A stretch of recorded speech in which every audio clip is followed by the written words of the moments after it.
Today I'm going to share with you guys the very first time I ever had a gun put to the back of my head.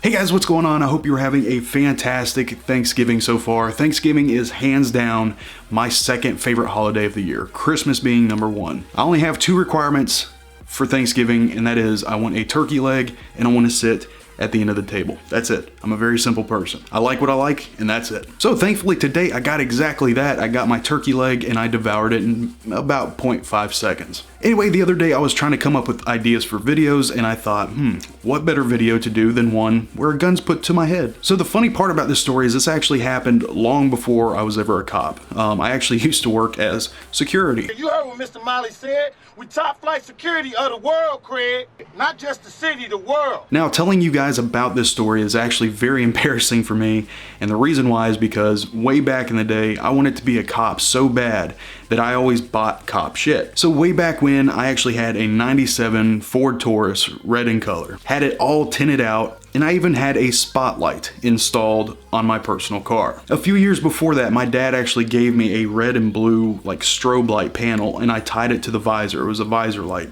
So anyway, let's get into this story. So one night I'm working security. I was working security at a hotel.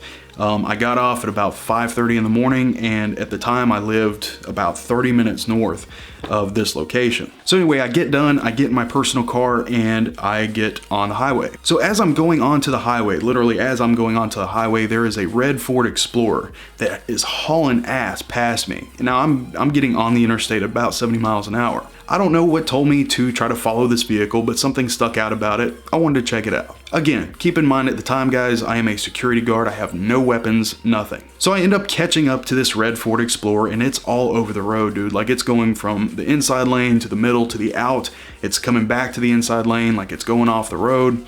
So I end up calling 911. I figured I had a drunk driver. So the county that I first called 911 in was actually the county where I was residing at. Dispatch was very quick to tell me that they would send an officer out there and they would take care of it. After about 10 minutes, 15 minutes, I'm actually going into the next county and nobody had caught up to me yet. So what did I do? I called 911 again once I was in the next county.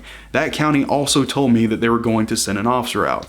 Now the speeds are about 92 miles an hour on the highway, and I really needed somebody to get out. This guy was going to kill somebody. Guys, I'm not kidding when I tell you I called 6 different times. I called 911 6 different times, and every single time they told me they were going to send an officer out and nobody showed up. And in the meantime, this guy is still going 92 miles an hour, flying down the highway, weaving in and out of the little bit of traffic that was there. Again, it was 5:30 in the morning, so there wasn't a lot of traffic, but it was enough where one wrong move would have completely wiped somebody out. So finally, after following this car for 30 minutes I was following this car and nobody was catching up to me. We were actually going into South Carolina. So as we go into South Carolina, the guy, I guess, noticed that he was being followed and he pulls off to the side of the road. I'm on the phone with South Carolina State Police at the time. Well, he pulls off to the side of the road. I pull in behind him. Here's where my stupidity kicked in. Normally, whenever we have phone calls that come in from people that are following somebody, we tell them not to follow that person. You don't know who they are, it could be dangerous. My stupid ass pulls right in behind them, and what do? Light them up with the spotlight. Not only that, but I also flipped down the red and blue lights that were on my visor. I know, this is so embarrassing to admit. So here's a 17, 18-year-old security guard with red and blue lights flashing on the front and a spotlight. Anyway, this guy ends up getting out of his Ford Explorer, and as he's getting out, I tell him to step back in. Again, keep in mind, I'm currently on the phone with South Carolina State Troopers, and they're saying they're gonna send somebody out. Well, he stayed in his vehicle for, I don't know, maybe 30 seconds, and then he decided to get out again. This time, he walks up to my car. Now, by this time, I'm standing between the door and the car itself, right?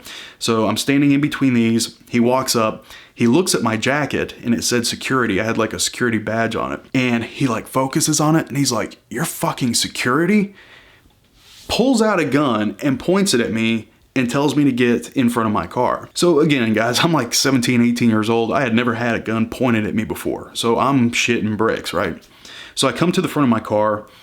No kidding. He like bends me over the front of my car, puts the gun to the back of my head, and then he takes the phone out of my hand, closes it, and puts it in his pocket. Well, the last thing apparently that I said to the dispatcher was, he has a gun, he has a gun.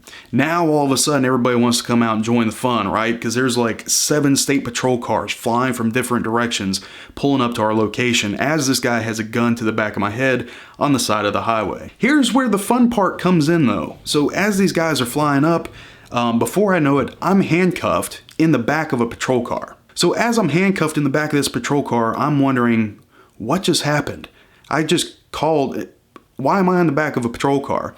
But here's the kicker though. I can see through the partition, right? Like the cage in the car. So I can see through the partition and I see him getting into his vehicle and driving off. He just drives away. So outside the window are several state troopers, South Carolina state troopers, and they're all talking.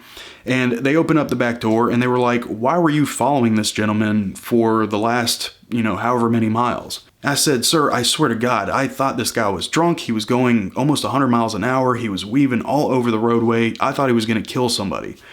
My saving grace was that I told the troopers, call the dispatch centers everywhere from here to my town, and they will verify that I called reporting this guy.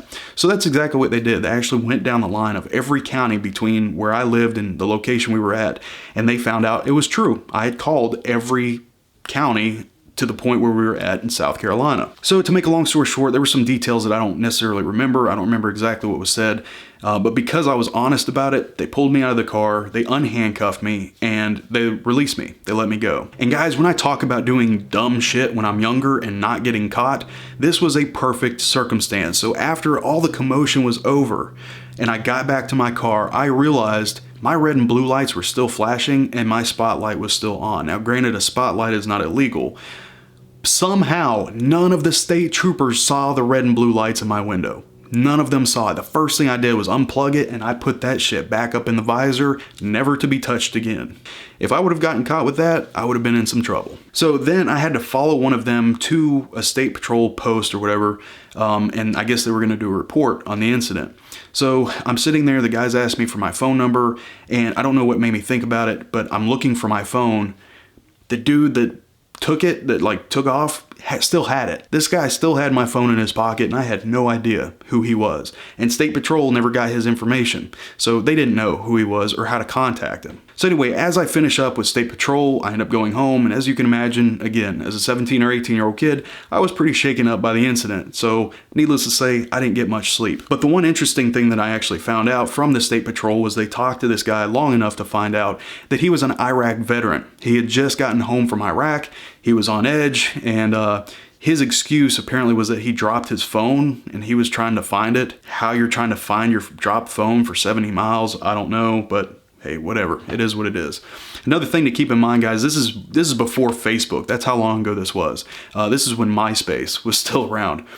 So anyway, I ended up waking up in the afternoon and I had this new message on MySpace. And it was from the guy that took my phone. I have no idea how he found me. I didn't have any personal information on my phone, but he sent me this long email talking about, young man, you need to be careful who you follow.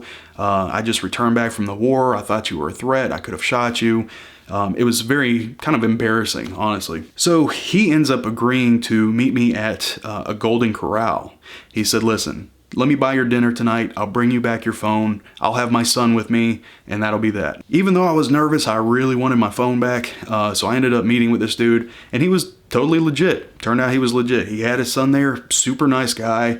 He ended up buying my dinner, and he gave me my phone back. So yeah, that is the story on the first time I ever had a gun put to the back of my head. I would tell you guys about the second time, but it probably wouldn't be that interesting. So yeah, moral of the story, be careful who you follow and how involved you get in any particular situation that you're not necessarily familiar with. Anyway, guys, that is it. Enjoy the rest of your day with your family. I hope you have a happy Thanksgiving. I tried to set this live stream tonight up so it's a little bit later in the night.